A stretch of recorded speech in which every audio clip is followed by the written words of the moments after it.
Fala aí, pessoal, tudo tranquilo? Eu sou o Kaique e vamos bater um papo sobre o 5º episódio de Os Anéis de Poder, que foi um bom episódio para comprovar algumas teorias, concluir alguns desenvolvimentos que eu já tinha apontado por aqui, mas que também trouxe algumas novidades bem diferentes do que a gente esperava. Então, enfim, vambora!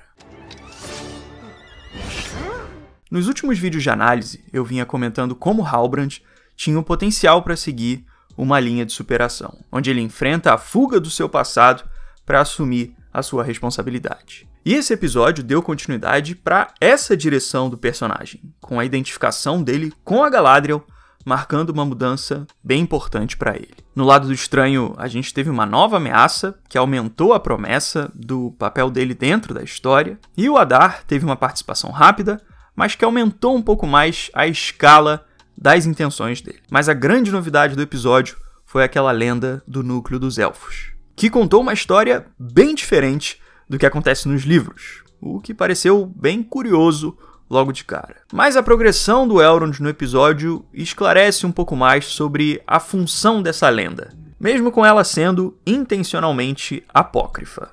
Como Elrond diz: An obscure legend, regarded by most to be apocryphal. Recount it, Elrond Peredel. Como eu já comentei nos últimos vídeos, a minha teoria sobre o estranho é que ele seja um dos Istari, que eram os magos da classe do Gandalf. Eu já trouxe esse trecho dos livros nas outras análises, mas vale relembrar que, numa das versões da história dos magos, os livros descrevem o seguinte: 2 deles chegaram muito mais cedo, quando os problemas ficaram muito perigosos na Segunda Era. E como a série se passa bem na Segunda Era, pode ser que o estranho assuma o posto desses magos dessa época.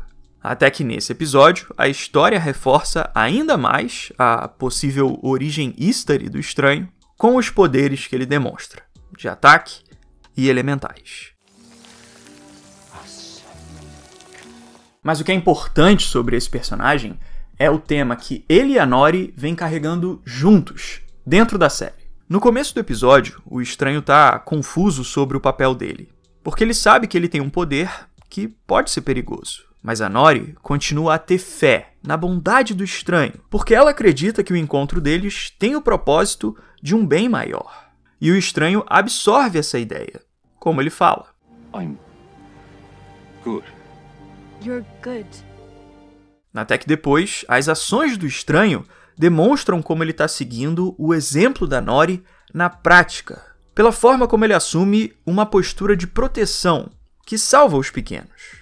Então a gente vê a formação de um ciclo de virtudes, onde a confiança da Nori na bondade do estranho incentiva ele a assumir o papel de uma força para o bem. Mas o episódio complica um pouco as coisas depois disso. O ataque do estranho é tão forte que ele acaba machucando o seu próprio braço. E ele parece ter um instinto de criar uma magia elemental para curar o seu hematoma. Só que essa magia acaba saindo do controle e afetando a Nori, o que faz ela ficar com medo. Então olha só o que a série representa aqui, que é bem interessante. No início do episódio, o estranho considera que ele pode ser um perigo. E é exatamente isso que ele se torna nesse momento, quando a magia dele sai do controle. Só que o que faz essa situação ser diferente das outras é que dessa vez a confiança da Nori não se mantém firme, porque ela acaba realmente sentindo medo. E com essa construção, essa sequência representa um tema muito importante sobre as consequências do poder, que é uma marca bem clássica das histórias do Tolkien. A intenção do estranho sempre foi boa, já que ele só quis proteger seus amigos e depois curar o seu braço. Mas mesmo com essa boa intenção, o uso do poder dele teve efeitos negativos, porque ele machucou seu braço e ainda causou um temor na Nori. Então, ao longo do episódio, o conflito do estranho não é só uma escolha entre bem e mal, mas sim o aprendizado de como ele deve ser uma força para o bem, como a Nori disse que ele poderia ser. E esse aprendizado é muito importante para um personagem tão poderoso quanto ele. Os apêndices de O Senhor dos Anéis explicam que os magos foram enviados para a Terra-média para combater o Sauron, mas também que eles não deveriam usar suas forças da mesma maneira que as forças do mal. eram mensageiros enviados para contestar o poder de Sauron e para unir todos aqueles que tinham a vontade para lhe resistir, mas estavam proibidos de igualarem seu poder, o do Sauron, com poder, ou de buscarem dominar os elfos ou os homens pela força e pelo temor. Então, por mais que os magos pudessem ter a intenção legítima de lutar pelo bem, eles também tinham o compromisso de ter que controlar o uso dos seus poderes. E o que acontece com o Estranho agora é uma introdução dessa lição tão importante sobre o poder. Ele tem a intenção de contestar o poder do mal, como os magos deveriam ter. Mas o potencial do poder dele sai do controle e tem um efeito inverso, o que força ele a ter que aprender a controlar o seu poder. E o que também é bem importante no final desse conflito é que a cena também mostra que logo depois do acidente, o Estranho já vai em busca da Nori, com um certo cuidado pelo bem dela. O que mostra como ele já carrega o ideal humano que ele aprendeu graças à fé da Nori. Então a série introduz um conflito para o Estranho com um diálogo, mas logo depois ela desafia a formação da motivação dele com um conflito prático, onde ele é forçado a aprender na prática com as suas ações. E assim a gente consegue ver a extensão da importância das virtudes da Nori com a influência dela sobre essa grande força muito poderosa. E galera, eu tenho uma novidade bem legal para contar, que é a seguinte: a gente está reunido aqui porque todo mundo aqui é fã do gênero de fantasia, certo? E pra gente bater um papo sobre esse assunto que é tão frequente aqui, eu fui convidado pelo Prime Video para gravar um conteúdo inteiro só sobre produções de fantasia disponíveis no Prime Video. Eu comentei algumas produções bem grandes, tipo A Roda do Tempo e Deuses Americanos, e teve indicação de filme também, como A Lenda do Cavaleiro Verde, que por sinal é um filme que eu já venho querendo comentar aqui na internet há um tempão, porque eu gosto bastante dele. O Cavaleiro Verde aparece e faz um desafio, onde aquele que o golpeasse poderia ficar com seu machado. E eu queria muito ter um feedback mais direto de vocês que me acompanham aqui no canal, sobre o que vocês acham dessas produções que eu comentei lá no vídeo. E como eu sei que vocês também gostam de fazer as suas indicações, pode comentar lá também quais outras produções de fantasia do Prime Video que vocês queriam ter visto na lista, que aí a gente já vai até anotando para uma parte 2, quem sabe. Então corre lá no vídeo, tá aqui na descrição e nos cards, porque foi um conteúdo que eu gostei pra caramba de fazer.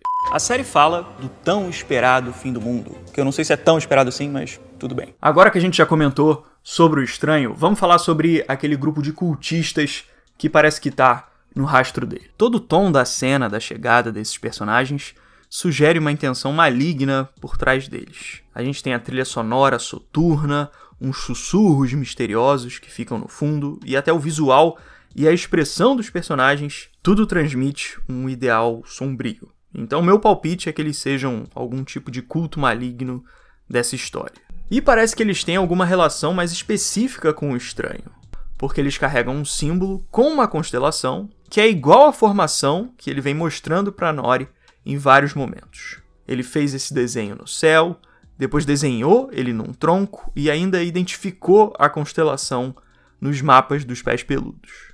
Então existe uma evidência concreta que conecta o Estranho com esse grupo de alguma forma. Eles podem ter muitos tipos de relações um com o outro, pode ser que sejam inimigos, pode ser que estejam buscando a mesma coisa também, então existem muitas alternativas possíveis.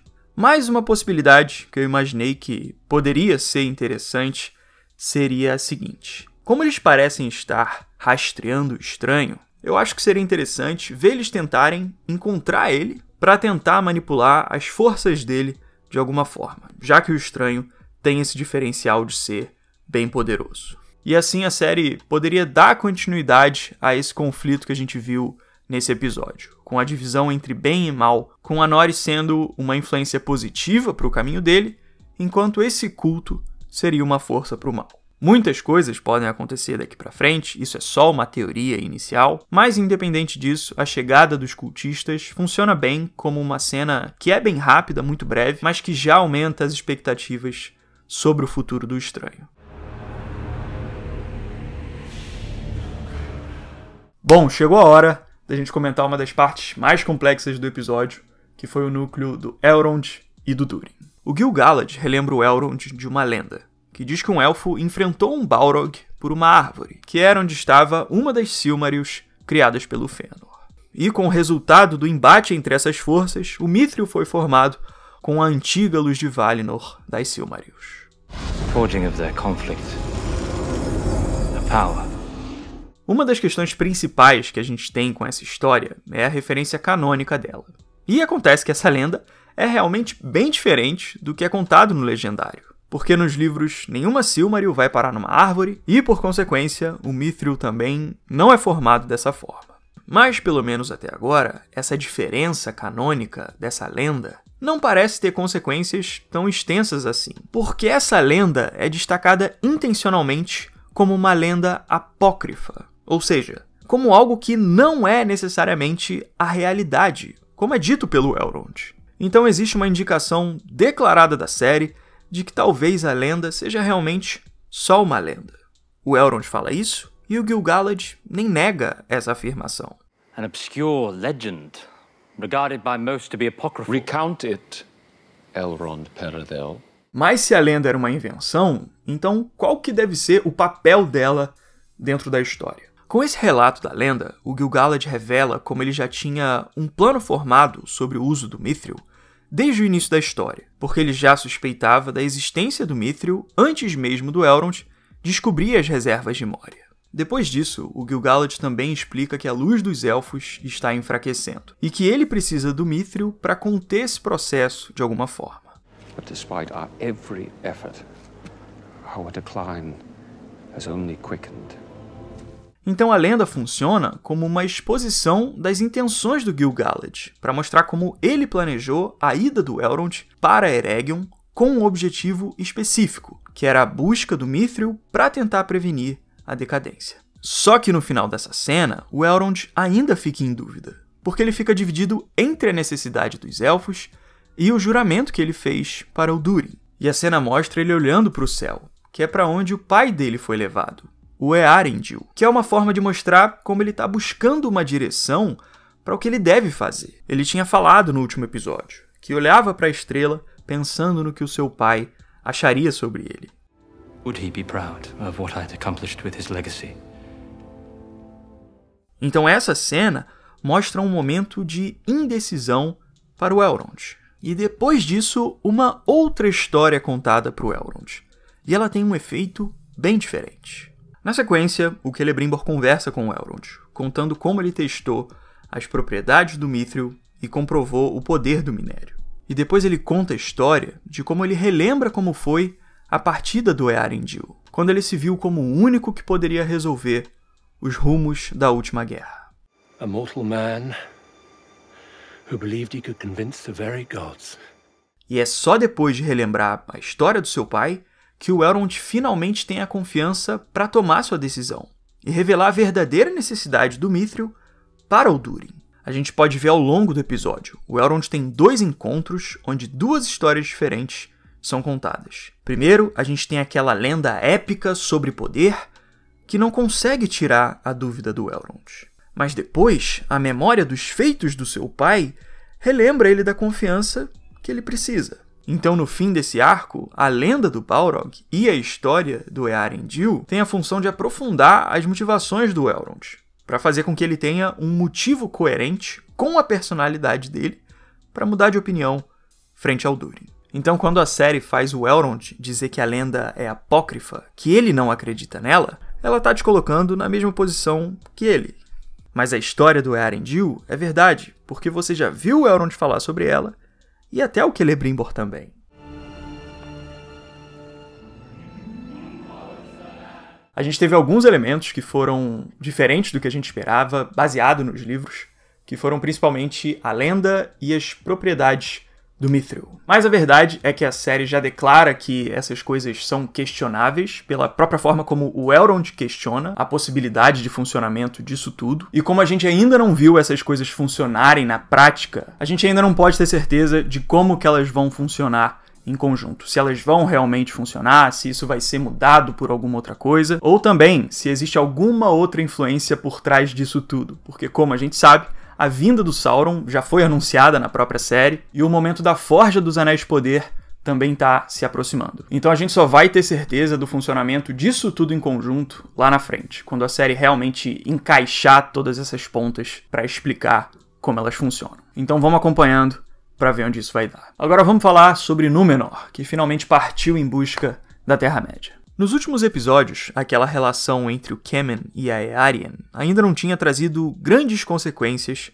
para a história. Mas agora, o propósito dessa conexão entre eles fica mais claro, pela maneira como eles criam uma sequência de eventos que desenvolvem outros personagens das suas famílias, desde o Pharazôn até o Isildur. Desde o começo do arco de Númenor, que o Pharazôn já indicou as intenções egoístas que ele carrega, como a gente viu naquele discurso onde ele mostra sua ganância por poder.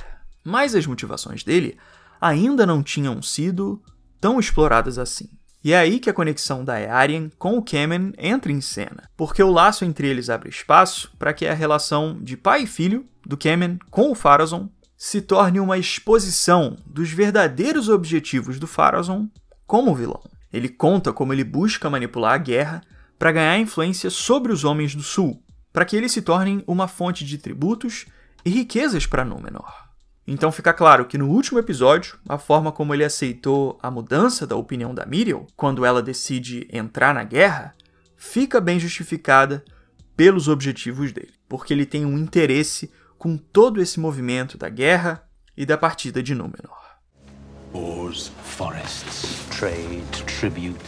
Um outro ponto interessante dessa cena é que o jeito como Pharazôn faz um plano focado em tributos abusivos e mercadorias tem inspiração de alguns eventos bem pontuados nos livros. Os apêndices descrevem que os Númenóreanos chegaram a ter uma relação legítima com os Homens da Terra-média, mas que depois eles se tornaram gananciosos em relação a eles. Inicialmente, os Númenóreanos haviam chegado à Terra-média como instrutores e amigos de homens menores, afligidos por Sauron. Mas agora seus portos se transformaram em fortalezas, mantendo em sujeição amplas terras costeiras. Atanamir e seus sucessores cobravam pesados tributos, e as naus dos Númenóreanos voltavam carregadas de pilhagem. Então a gente tem uma segregação númenoriana contra os outros povos, o que causa uma cobiça por impostos gananciosos. E essa nova versão do Pharazôn traz esses pontos dos livros com bastante destaque, quando ele também se baseia na cobrança de tributos e na inferioridade que ele vê nos Homens do Sul. Soon we will save the low men of Middle-earth, lift them up and give them the king they've long awaited. No último episódio, eu tinha ficado curioso para saber qual era o verdadeiro ideal do Pharazôn para apoiar a guerra. Mas agora, essa cena de exposição com Kemen já amarra muito bem as motivações dele. Depois disso, a série forma um paralelo entre o Kemen com o Isildur, com os dois se opondo aos seus pais. O Elendil nega a entrada do Isildur nas forças do reino, assim como o Pharazôn também nega o pedido de paz do Kemen. Então você tem os dois tentando mudar a visão das suas gerações anteriores sobre os rumos da guerra, e com os dois falhando nos seus pedidos, porque eles não conseguem convencer ninguém. And you made your choice. E é justamente pelo fracasso dos dois que eles acabam indo para o mesmo lugar, o barco, que é o meio principal dessa guerra. E lá eles tentam forçar suas próprias decisões sobre os rumos da guerra. Até que depois da explosão causada pelo Kemen, ele é salvo pelo Isildur, e o resgate acaba se tornando a prova de valor que garante o posto na guerra que o Isildur tanto queria. He could have just left, but he saved my life. Captain! Então, olha só a sequência de eventos que a série criou aqui. Primeiro, a Eärien quer impedir a guerra. Depois ela incentiva o Kemen a tentar evitar a expedição.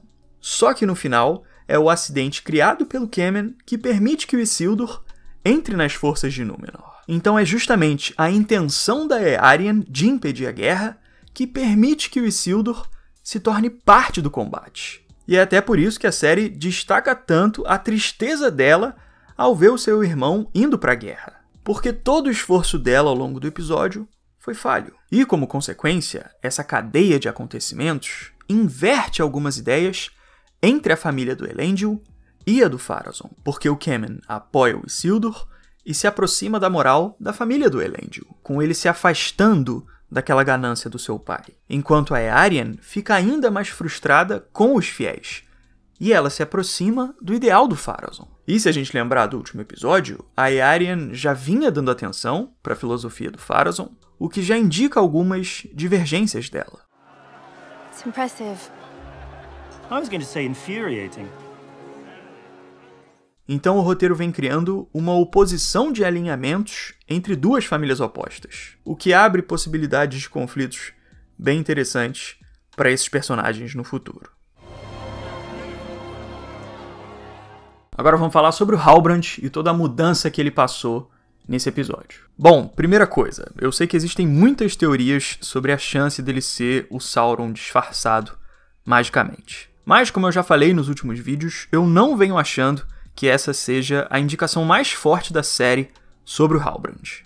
Por exemplo, é o próprio Halbrand que admite para Galadriel que ele veio de uma linhagem que fez um voto de sangue para o Morgoth. Eu não acho que esse seria um comportamento coerente com o Sauron, caso ele estivesse tentando justamente disfarçar o seu alinhamento com o Morgoth. For it was his ancestor who swore a blood oath to Morgoth. E como eu já falei no último vídeo de análise, o que eu acredito que pode ser o propósito do Halbrand nessa parte da história é enfrentar a responsabilidade de ser o líder dos Homens do Sul. E esse episódio reforçou ainda mais essa ideia. Nos episódios anteriores, quando a Galadriel descobriu a possível linhagem nobre do Halbrand, ele demonstrou uma sensação de culpa sobre o seu passado, quando ele disse que vinha de uma linhagem que teve uma aliança com Morgoth. I am not the hero you seek.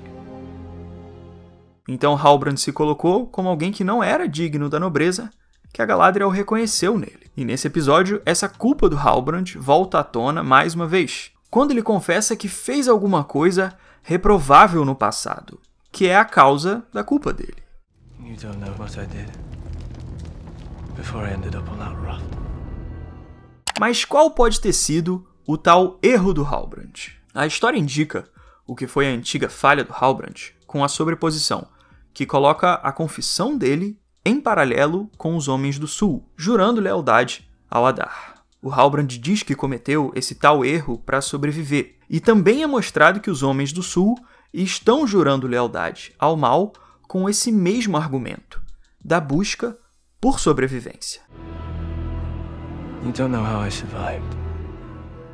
Então existe uma sugestão nessa sequência que indica que o erro cometido pelo Halbrand pode ter algum sentido parecido ao que acontece aqui, nesse momento, da queda dos Homens do Sul para as sombras. Além disso, o que também é muito importante nas motivações do Halbrand é que ele parece ter uma certa identificação pelo passado da Galadriel, pela dor que ela sente pela morte do irmão dela. Tanto que depois que ela demonstra a dor e o ideal dela para continuar agindo, o Halbrand se sente motivado para assumir sua luta mais uma vez. Ele parece ver na Galadriel um exemplo com o qual ele se identifica.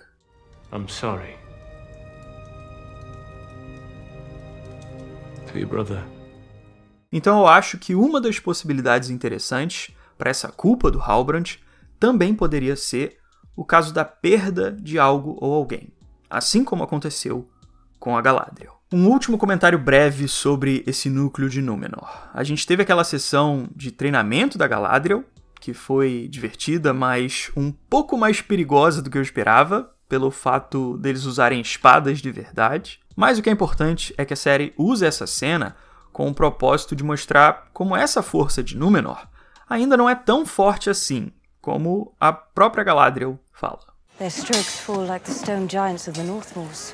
E eu fico bem curioso para ver como o exército de Númenor vai ser representado como uma força extremamente poderosa no futuro da história, quando chegar o momento deles enfrentarem as grandes batalhas dessa época. Os livros do Legendário descrevem que eram tão grandes o poderio e o esplendor dos Númenóreanos que os próprios serviçais de Sauron o desertaram. Então a força de Númenor é algo que bate de frente até com seres divinos. Então eu fico bem curioso para ver como a série vai fazer essa ponte entre esse momento, com esses voluntários que ainda são bem inexperientes, e o exército completo de Númenor, que tem que ter uma força de tirar o fôlego. Agora, para encerrar, vamos comentar o núcleo do sul, com o Adar e os homens. A série mostra uma divisão nos sulistas, com a Bronwyn querendo enfrentar as forças do Adar e o Valdreg, que é um servo do Sauron, querendo se juntar ao inimigo. Essa disputa parece um combate entre bem e mal, bem tradicional, mas ela faz algumas sugestões bem interessantes sobre as falhas na relação entre elfos e homens do passado.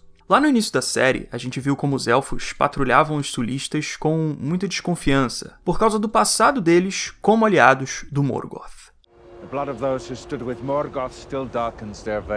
Então existia uma segregação por parte dos elfos sobre esses homens, onde eles não acreditavam que os sulistas poderiam deixar de ser malignos. E como resultado dessa separação entre as raças, os sulistas cresceram com essa submissão aos elfos, com eles sendo controlados por eles nesse estado de vida precário que eles viviam. Até por isso que o Rowan fala no início da série que ele esperava a chegada de um líder para finalmente ficar livre desse domínio dos elfos, que colocava os homens nessa situação submissa.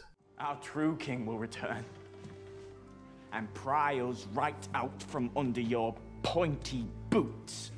E esse sentimento dos sulistas vai sendo desenvolvido até a convocação do Adar, porque a motivação que faz alguns homens irem para o lado dele é justamente a busca por uma liderança, que poderia tirar eles da posição submissa em que eles estão. Então aqueles elfos do passado falharam na sua relação com os homens, porque a conduta de domínio deles colocou os homens num estado de submissão. E foi essa fraqueza que foi explorada pelo Adar. Tanto que o Valdreg fala que o Adar poderia tirar eles da imundície e do esterco, porque eles viram nele uma forma de sair da miséria que eles vinham vivendo por anos e anos.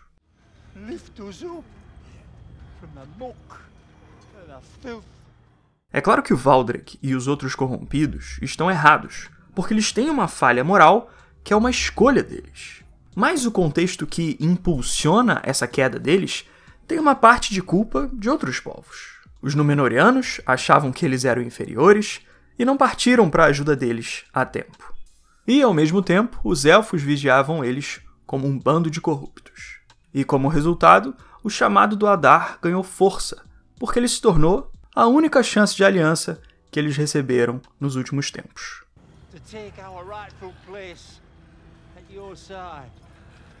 Outra parte importante do episódio foram algumas indicações sobre as intenções do Adar. Ele fica parado em frente à luz do sol e diz que logo aquilo acabaria, e que com isso uma parte dele também vai ser encerrada.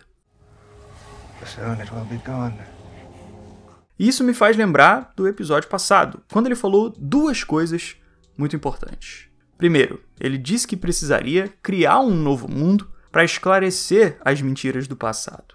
E depois, que ele também precisaria do poder de um deus para isso, que era algo que ele não era, pelo menos por enquanto. Bom, o Adar vem buscando aquela espada do Theo, e a gente viu que ela foi definida pelo Valdreg como um poder que veio do próprio Morgoth. Então a gente tem grandes evidências que indicam que é essa espada que pode trazer o poder de um deus que o Adar precisa. E além disso, nesse episódio, o Arondir também diz que esse cabo é um tipo de chave. Então, juntando tudo isso, a gente consegue enxergar um pouco mais das intenções do Adar. Ele parece precisar da chave da espada para ter o poder para criar um novo mundo, que seria algo que afetaria a luz de alguma forma. How does it feel? Like fire.